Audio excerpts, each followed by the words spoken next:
Alex, alam ko nahihirapan ka. Ako naman din eh. Parehas lang tayo ng gusto. Yung tahimik na buhay. Pero paano natin makukuha yun kung hindi natin nabibigyan ng hustisya yung mga mahal natin sa buhay? Pag nakuha natin yun, malay mo balang araw, bumalik ang lahat sa dati.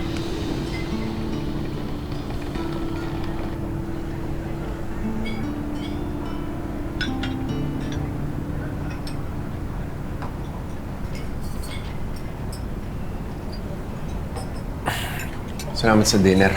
Kailangan ko na umalis kasi tulungan ko si nanay. Sandali. Sandali. Sorry. Sorry, Ana. Miss lang talaga kita.